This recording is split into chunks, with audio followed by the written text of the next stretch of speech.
MOTB, EU Biometric Entry-Exit System, November 10th, 2024. I want to give all the honor, glory, and praise to the Most High YAHAWAH and His only begotten Son, YAHAWASHI. Double honors to my elders at Great Millstone. Peace and bless to the 1/3 and to the confusion of faces.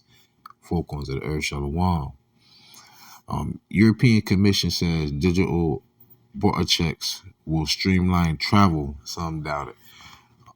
This is from a site called biometricupdate.com. I recommend that you put this in your homepage, things of that nature, but I will leave this information also in the description box. And the reason I wanted to bring this video out, because this article out, I should say, you know, the elders of Great Millstone, starting with Elder Pastor Harold, said keep putting out these videos. So I thought this would be a great site for you people to go ahead and do a little research if you like. This goes right back to prophecy. So all go back to prophecy, Revelation 19:10. If you have the testimony of Yahawashi, whom the word ignorantly called Jesus, is all about prophecy.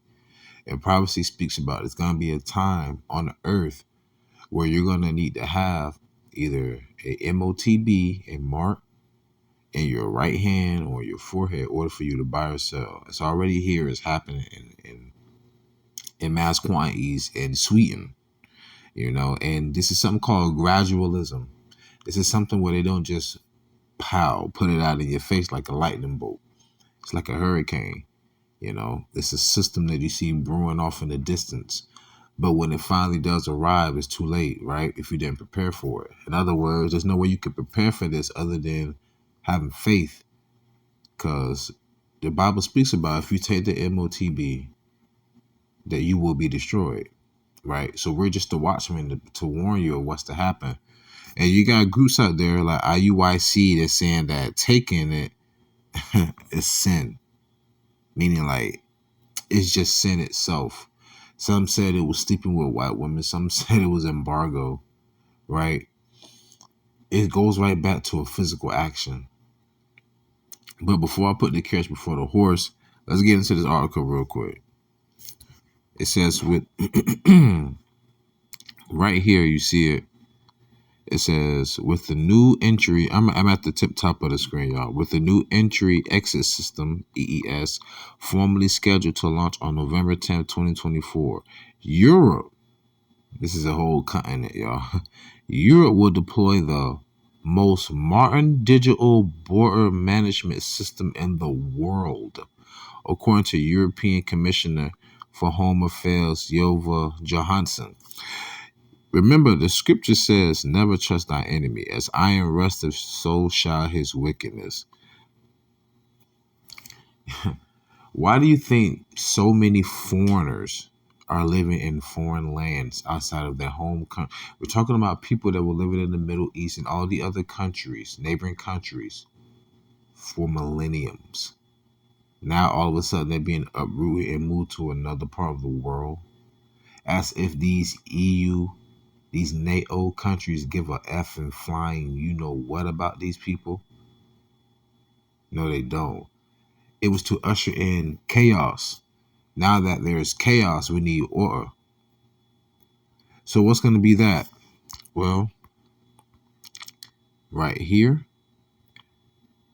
it says carriers, operators, train stations, airports. Everyone is getting ready for the big day. That's what it says. Going down to the next paragraph. This pretty much be all the information I'm going to really kind of get out of here.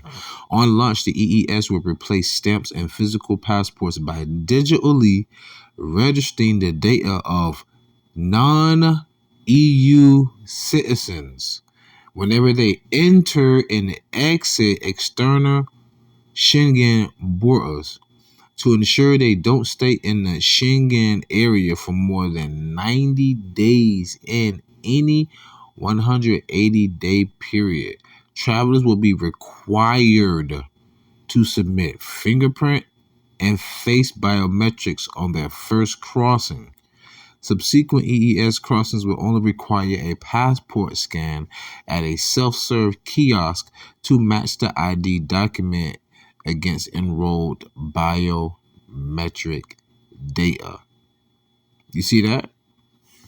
Second Ezra chapter 15, verse 17 through 18. This is a part of the 1611 King James Version Bible. Verse 17. A man shall desire to go into a city and shall not be able. So they're going to monitor how long you're going to be across these borders. So you may desire to go, but if you don't have this information, you can't go. That'll be no different than if you don't have this information or this technology, you can't buy or sell. This is gradualism.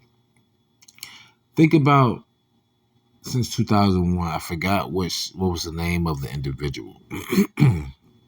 But before 9/11, he said, we're going to invade these 7 countries. Right? They started with Afghanistan, Pakistan, Iraq. They hit Libya. They hit Sudan, Egypt, Yemen. I mean, but they just been going all over the Levant or ISIL. Look that word up. Look the acronym ISIL. And what happened? They drove all these people out and they moved them into these EU, NATO countries. And there's been a lot of chaos because you're going to countries where the world is already suffering, especially since CD19, the Miley Cyrus, right? And then you have these foreigners coming in trying to find jobs. And you notice what happened here in America, right? You have all these foreigners getting aid financially. I was standing in line, right? And there was this, she looked like she was an Edomite, but she sure enough had the spirit of a Judahite. Like, you can't fake it. But behind the counter, she was like, this guy come in from a different country. He get like $400 in food stamp, whatever. I'm like, okay, that's cool. Ain't got no problem. But my thing is, why can't we get that? I mean, these people are so stupid, man. Their heads are so far in the sand. Because you're sitting here saying, oh, that's fine, but why can't we get it? You're talking about the same government on whom you already pay taxes for. That's where your taxpayer money going. You get what I'm saying? They don't care about you American citizens anymore. They don't bled you dry. And now you're so much pride and you're on such a high horse. They're breaking in all these foreigners to do the jobs you won't do. You just don't understand how things are working, man. Nonetheless, though, Second Ezra chapter 15, verse 18, for because of their pride, the city shall be troubled, the houses shall be destroyed, and men shall be afraid. And that's what's going to happen.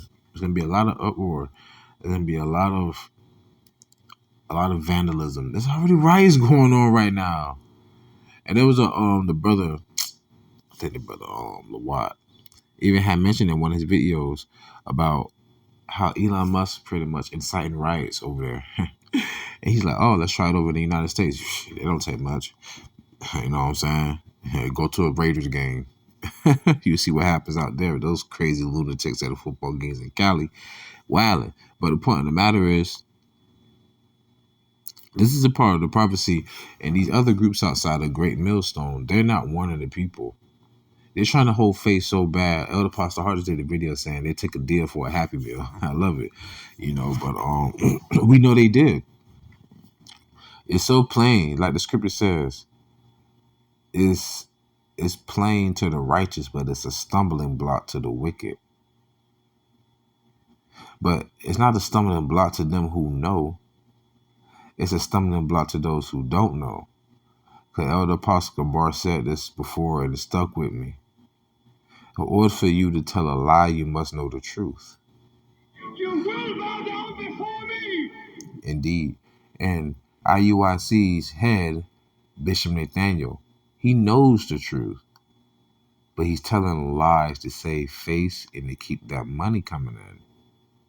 But you will have a lot of blood upon your hands because you're not forewarning them of the evil to come, or the evil that you will bow down before me. The evil that will persist after you take that. But I don't want to hold you too long. I'm going to go ahead and close out. Habakkuk chapter 2, verse 1 through 3. I will stand upon my watch and set me upon the tower, and will watch to see what he will say unto me, and what I shall answer, and when I am reproved. And the Lord, Yahawah, answered me and said, write the vision and make it plain upon tables, that he may run that that's heavy because I forgot it said plain. I forgot it said plain in this precept.